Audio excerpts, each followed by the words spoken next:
不过是打雷而已。回你自己的房里去吧。走就走，小气鬼！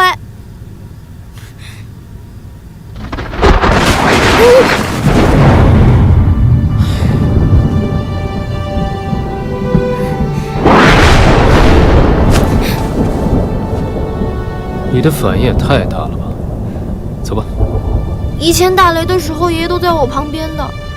你这个小气鬼！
天地万物，听我命令！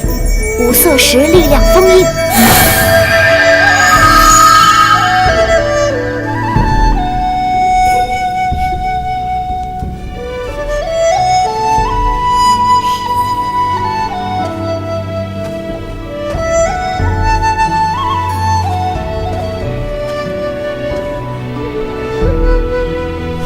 给我回来！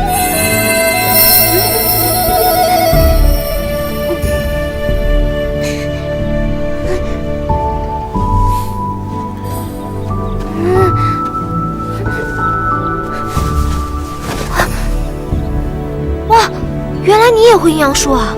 不，这五色石只有跟你这妖物在一起时才会起反应。你跟他之间到底有什么联系？能有什么联系啊？我要是自己知道找的话，我还要来你这偷啊！刚刚你提到了阴阳术，除了人猫唤形，你还会别的什么吗？会的可多了。使出来我瞧瞧呗。我得多知道点你的底细。我的底细关你什么事啊？你跟你爷爷靠着阴阳术都做了些什么事情？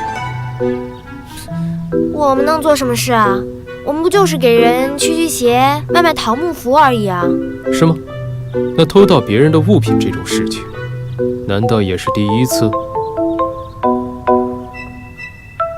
我不是故意的吗？我就是想回家而已。哼，未免你倚仗阴阳术作恶，从此以后没有我的命令，不得擅离大理寺。你干嘛还把我当罪犯啊？是，知道了。还不快走！大人，大人不好了！什么事？侄儿从天牢逃走了。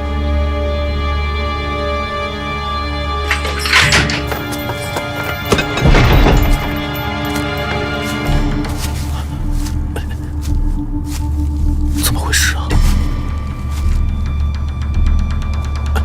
能够从这样戒备森严的监狱里逃出去，这侄儿恐怕不是一般人。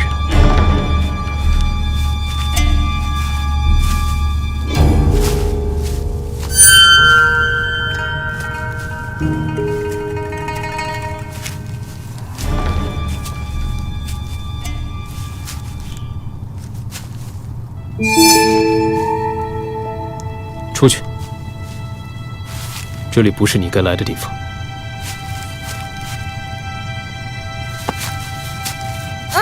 干嘛？放开我！我说了，这不是你该来的地方。放开我！你要死了，神经病！我告诉你，侄儿是朝廷重犯，此次逃狱非同小可。以后有关他的案子，你不得插手。可是我明明看见侄儿身上带有五色石的啊！你也知道，我是要有五色石才能回家的。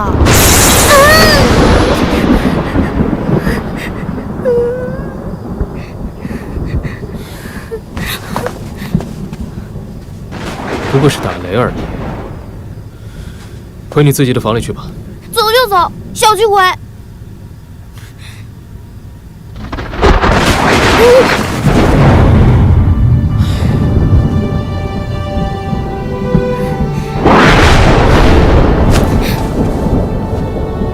你的反应也太大了吧？走吧。以前打雷的时候，爷爷都在我旁边的。你这个小气鬼！